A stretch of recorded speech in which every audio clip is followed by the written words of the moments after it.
outplay potential, I think it's going to be very difficult for Aura. Let's go, ladies and gentlemen, into the land of Dawn for game number 2. Rebellion have a slot, have a spot, have a chance to secure 6th place up until tonight, depending on the results. And Aura will try their best to deny that and to secure a 3rd game for themselves first.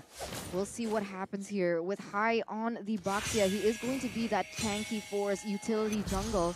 But that's might actually come into clutch going against Farsa. He might be able to cancel that feather airstrike, so it all comes back to timing. But we did not go.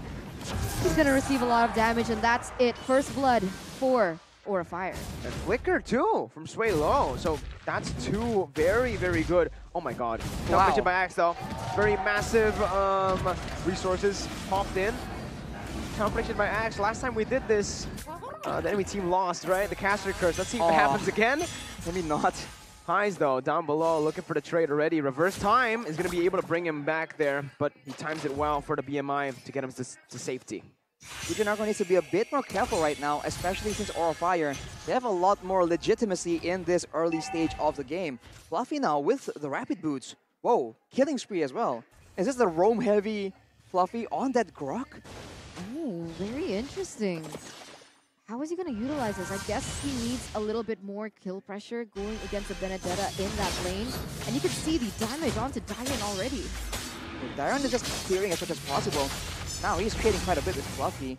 But for the most part here, I think Aura will just be waiting for where Hai is going to show up, right? Hai is, I think, the main strong lane, quote-unquote. The other laners, they don't really have that kind of advantage. So it all starts from the jungle, I think, for Aura. And if Rebellion Zion can predict where Hai is going to be, they can outplay him. All about timing right now, as Suelo is going to be able to zone away Aura Fire with that ultimate. Feather airstrike there. Fluffy looking for the wild charge. Doesn't pop it onto Diren. Vijanarko opening up the map. Fearless jumping in.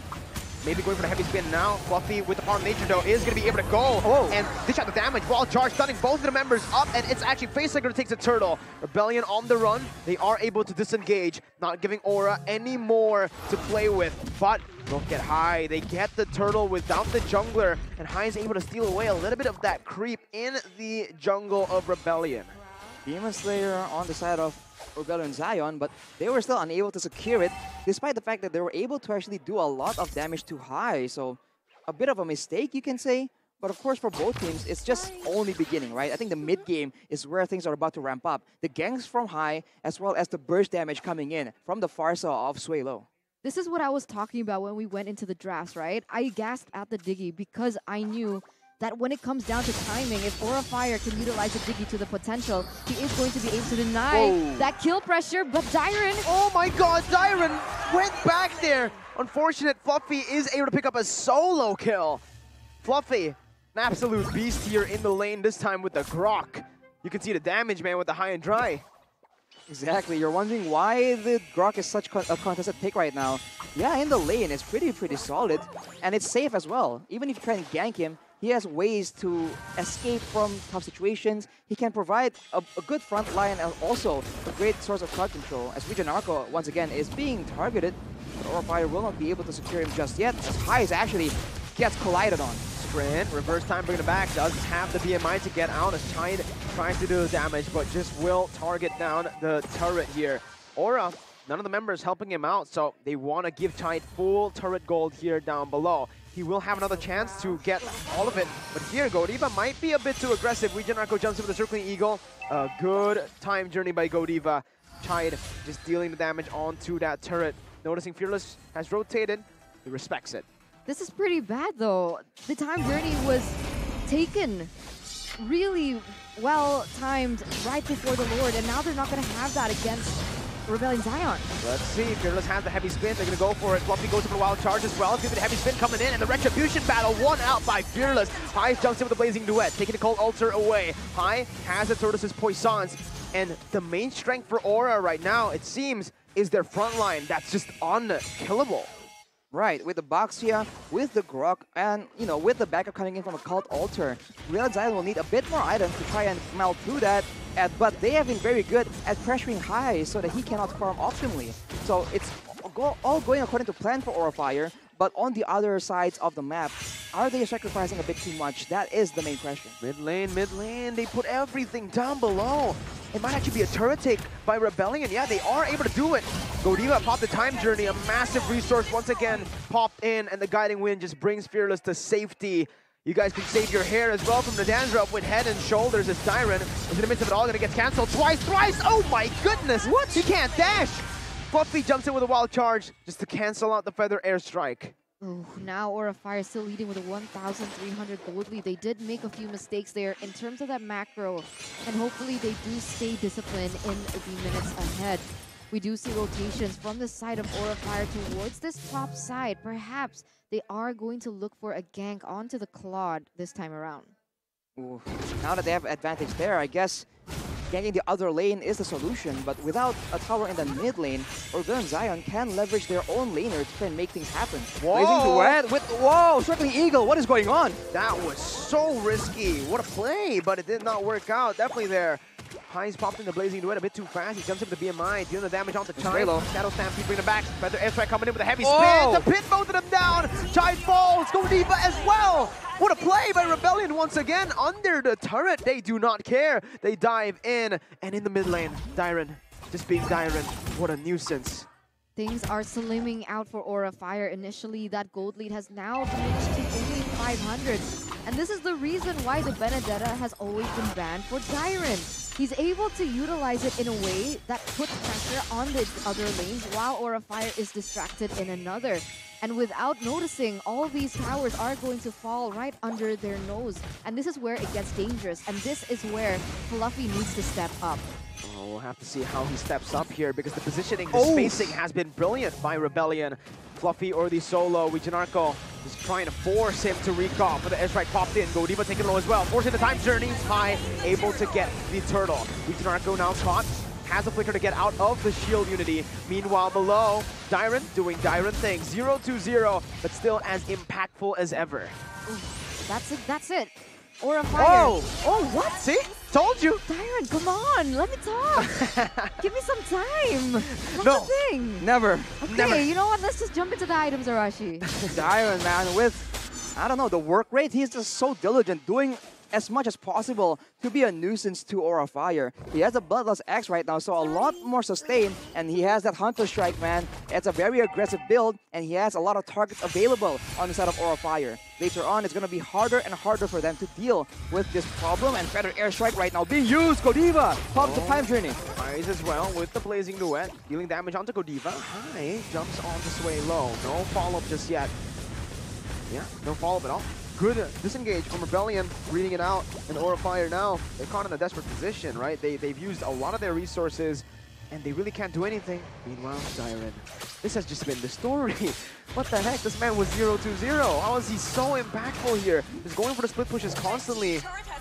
And again, there's not much Fluffy can do. He goes in for the wild charge, but with the Electro Final Blow, comboed in with the Bloodlust Axe now, he can sustain back up.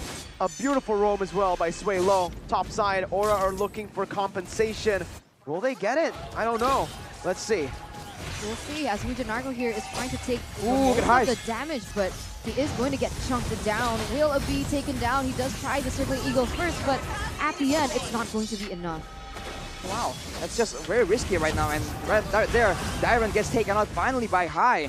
What was that? It seems like Rebellion were trying to be so aggressive on so many areas without respecting the potential of Aura to come back. Right now with the man advantage, they try to make something happen, and High goes for the cancel. Feather Airstrike will be able to clear the wave, but that will be a turret taken by Aura of Fire in exchange for that aggression as High picks up that golden staff. That's really good, right? Because Swaylo has actually already used the Feather Airstrike, so they can't use it again to zone away the Diggy. And if they can't zone away the Diggy, then Fearless is not going to be able to contest this. And so they look for a different strategy on the map. They look for compensation, and there you go. Oh my goodness, that damage. As he puts in the wall. Now it's going to be Wijanarko blocking the shield unity. A good Lord take by Aura of Fire. Beautiful conversion onto the objective right as they punish Rebellion. Wow.